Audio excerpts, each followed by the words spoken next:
Hi everyone, my name is Sujata. I am a health coach guiding busy people just like you to lose weight, to look and feel good, and yes, to have more energy without dieting or without giving up on your favorite foods. You're going to do this while living your real life. Now, I know many of you are at this time of year, we're in December, you're beginning to think of what you want to achieve in 2023. Before you do that, I want you to first do your year-end reflections for 2022. Really important thing to do this. Do not skip this step.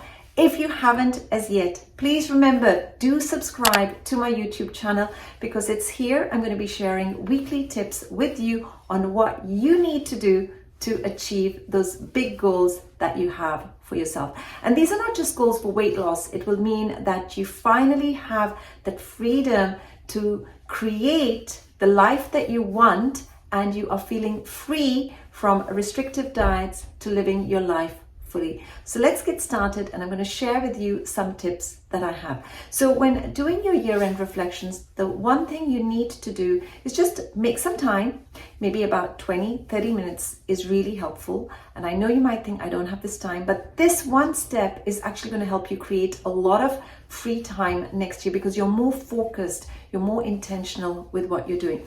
And you just need to get a notebook. In the notebook, you're just going to write the answers to some of the questions that I'm going to be asking you right now. And I'm just going to give you a few ideas as well while we're going through it. So firstly, I would like you to think about, gratitude. What are you grateful for this year? What are you happy that you have in your life? And it could be saying things like good health, the fact that you could walk, the gratitude for family or for your home. I want you to write down everything that you are grateful for because it always begins with gratitude. Before you go and ask the universe for all those things that you want, I want us to always begin with gratitude. My day begins with gratitude. My day always ends with gratitude. So I want you to just write down what you are grateful for. The second thing I want you to begin thinking about is what are your achievements that you are really happy about this year? What is the one thing that you had hoped for and you have done it? Now, you may have not done it perfectly. We are not aiming for perfection ever, but it might mean, at the start of the year, you had said, I wish my clothes would fit me better. I wish I lost weight. And now what you've done is you have lost inches and your clothes are fitting you comfortably. So write down what you are happy that you have achieved this year. And then third, I want you to write down what you are doing for your self-care. In my newsletters, in my videos, I talk a lot about self-care. Self-care is not just about going to get a massage done or getting your hair done or your nails done. Self-care are those little things like, what are you doing to sleep better? Are you having a warm bath? What are you doing at the start of the day? Are you doing a short practice of meditation? So what are you doing this year, or what have you done this year to improve your self-care? I would like you to write that down as well. And then fourth, I want you to write down what are the new habits that you began this year?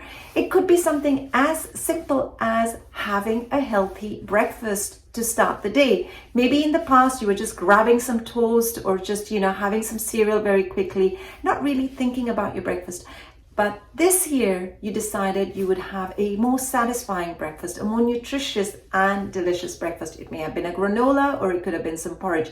So what are you doing to actually create a new habit and that you have started this in 2022?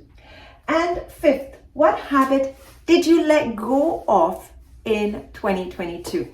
Some habits do not serve us, and habits are things that we are just doing automatically even without realizing. For instance, many people have the habit of just having 1 or 2 spoons of sugar in their tea or coffee. So maybe the habit that you let go of is you reduced your sugar from 1 teaspoon down to half a teaspoon, and then gradually you were able to reduce the sugar and altogether or avoid it altogether. Or maybe the habit that you let go of was that you're no longer having the soft fizzy drinks. So write down those habits that don't serve you that you have now let go of. And then 6, what are you proudest of this year? What is the thing that you think about that, wow, I am so happy that I am doing it, something I never thought I could have ever done. If maybe you're going out for a walk and you're walking every day, it doesn't matter whether you've walked one day for 10 minutes and another day for an hour, but what is it that you're happy, you're really proud that you have done throughout the year and you've been consistently doing it? It could be taking, for instance, a packed lunch to work because you know that's more healthier for you. In fact, you save money by taking packed lunches as well, and you're feeling more satisfied. So what are you proudest of that you've achieved this year? And then seventh, this is where we're going to begin thinking of what you want to achieve for 2023. The question here, number 7, is what do you want to improve? You know, this is an important one to think of. So what didn't go to plan this year? Maybe at the start of 2022, you had these, amazing big dreams and you said you were going to lose 10 kilos or 20 kilos.